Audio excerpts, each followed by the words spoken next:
Alright, I'm Bobby Rio, I'm back with Rob, and this is the final of the 3 myths that we wanted to sort of crush, stamp out like little ants that are corrupting guys, having them text all these wrong things to girls. And if you're one of the guys watching this, I feel you, because I was there for a really long time.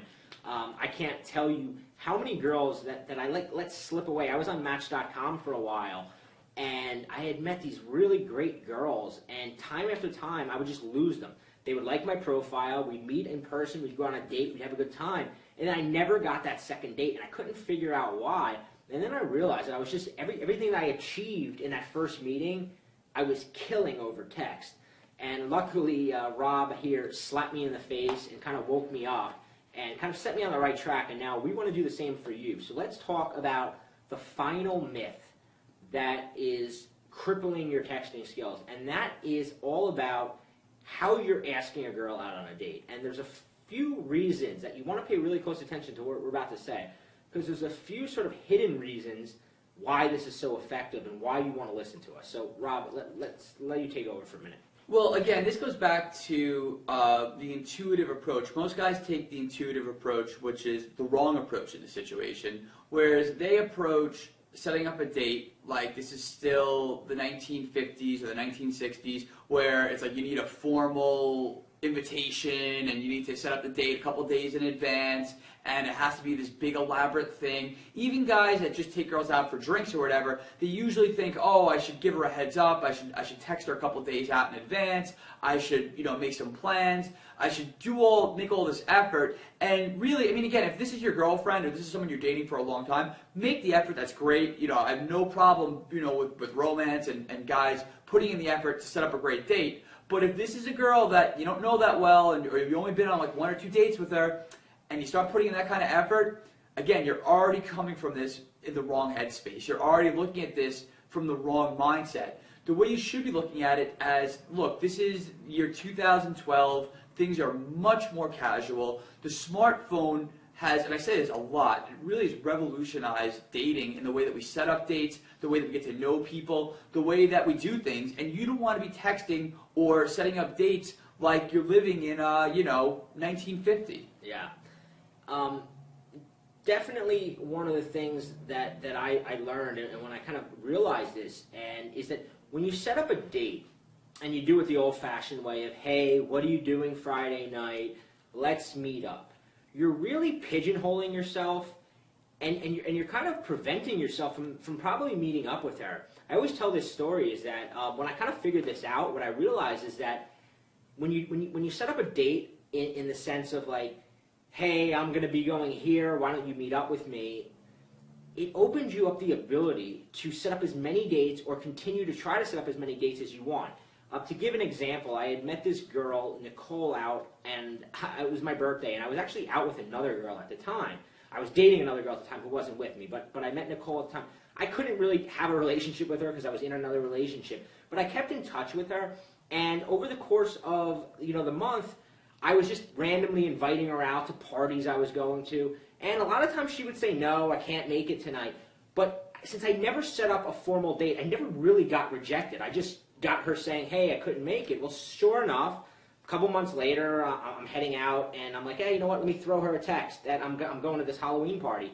Sure enough, she shows up there and winds up going home with me. Now, had I 3 months earlier asked her out on a formal date, like Rob said, and I know a lot of my students, I get texts all the time from them saying, hey, I asked her out to, I bought tickets to this concert, and I asked her if she wanted to go to it with me. And then she said no, and now you're standing there with egg on your face. And listen, getting rejected is nothing to be ashamed of, but it makes it very hard for you from that point to then ask her out again, because now you're putting her in a position to reject you. And now it's like, how many times are you going to do that before you give up? Whereas when you're doing it the way we're suggesting, and you're kind of just throwing things out there, you can literally have 10 different girls that you just throw it out there. Hey, I'm going to be here. Why don't you meet me for some ice cream? Hey, I'm going to be here. Why don't we do this? And if they don't respond, I mean, you can go on forever. Yeah, absolutely. And I mean, even the day that you're asking, like you were saying before, a lot of guys say, oh, let's meet up on Friday or Saturday night. Don't set up dates on Friday or Saturday night. Friday or Saturday night should either be time for your friends or time to meet new girls, but the weekend is not really a good time to go out with a girl that you don't know that well. So really, you should be reserving date nights for Monday, Tuesday, Wednesday, sometimes a Sunday. And I'll just give you a quick example. That happened literally yesterday. I texted a girl. I said, "Hey, this girl's being a real pain to get out. And I could, trying for weeks to, really attractive girls. So I wanted to get her out. So I kept texting her, no response, or she was saying, "Oh no, I can't come out." It's almost to the point that she was getting angry that I was texting her. She's like, "What? I can't come out. I'm working. I'm busy. Blah blah." So I texted her again. She said, "I'm busy. Whatever." I forgot. I didn't feel like I got rejected. I just, all right, fine, whatever. Went on my day. And sure enough, 11:30 that night, I guess she got out of work early, or she came home, she had a glass of wine, decided that she wanted to meet up with someone, but suddenly I was getting a text from her, "What are you doing right now?" And that, led to a great date that ended, really good.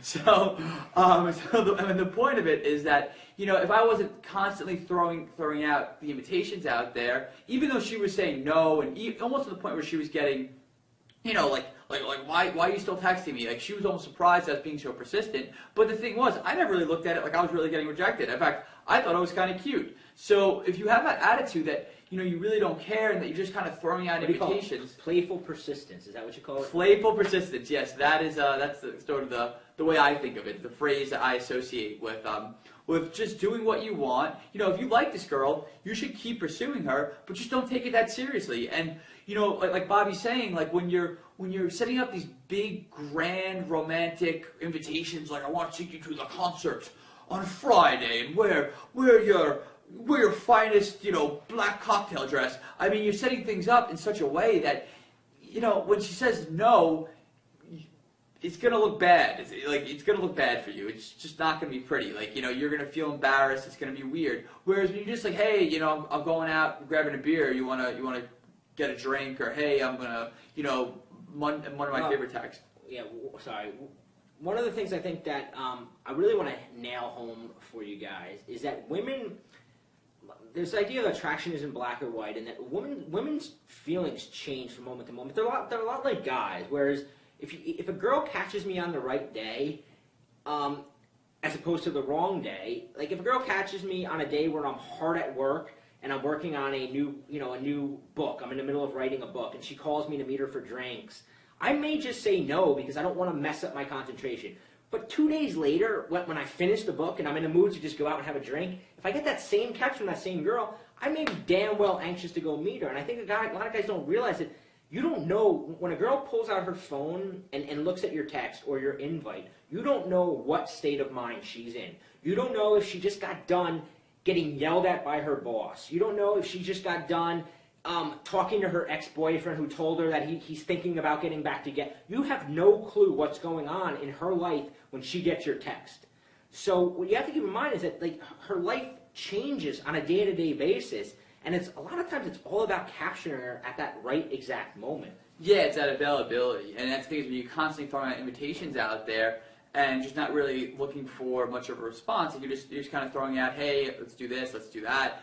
And you're constantly just giving her hooks to grab onto, and she might not grab onto the first couple hooks you throw out there, but as long as she's telling you, the only time she rejects you, she says, "Stop texting me," or, "Oh, I'm with, I have a boyfriend," or whatever. Those are legitimate excuses. But other than that, anything else she says, that's just her playfully just sort of like pushing you away, and it's your job as a man to keep coming back and keep throwing those hooks out there, because like Bobby's saying, you don't know what's going on in her life, you don't know how she feels. She might really like you, it's just that it's just a bad time for her. So as long as you're throwing things out and you're doing it playfully, that's when you're gonna achieve the most amount of dating success.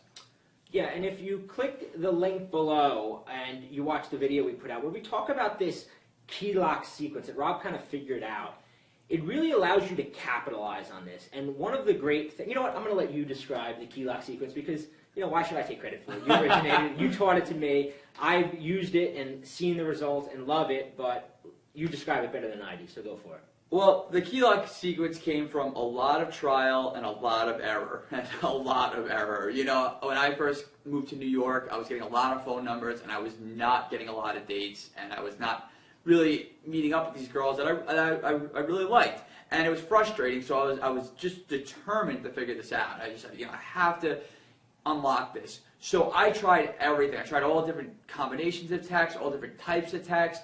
I read dating advice. I tried to text in there. I did all different types of stuff. And eventually I sifted away the absolute most effective way to go about this. And the way to do it is sending just 3 texts. Because you send any more text, you're starting to get annoying, you're starting to get weird, she's starting to wonder why, you're not asking her out. So there's a sequence of 3 texts that you send out. That's this key lock sequence.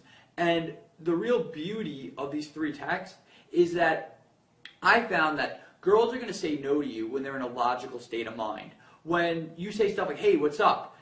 Logically, she's going to respond, hey, nothing much. Or you say, hey, how you doing? She's going to logically respond, I'm doing okay, or I'm doing well. Whenever you're setting up this dynamic where you're asking these sort of pleasantries, which we talked about, in the video yesterday, you're setting her up to respond to you logically. And when a girl's making a sexual decision, whether to meet up with you, make out with you, go home with you, she's not going to make that decision in a logical headspace. Logical equals no.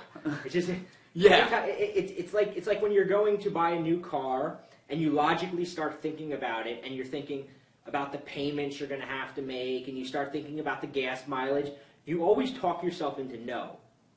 But emotionally, that's where you make yes decisions, and talk a little bit about that. Yeah, so when she's in an emotional state of mind, as you can probably imagine, you can just picture the girl that you like, and just picture her, laughing at all your jokes, leaning over, trying to listen to everything you're saying, agreeing with everything you're saying. She's all bubbly when she's dancing, she's very animated. You can just imagine a girl acting like that, and then you can probably absolutely imagine you just taking that girl by the hand, taking her out of the bar, and going home with her and having awesome sex. And the reason that you can imagine that is because when girls are in that emotional, fun, sort of playful state of mind, that's when they're going to be very open to moving a romantic relationship forward. Whether it's, giving out her number, meeting up with you for a date, making out with you, going home with you, all those things are going to happen when she's feeling good emotions, and those good emotions are coming from you. And that's what this key lock sequence does,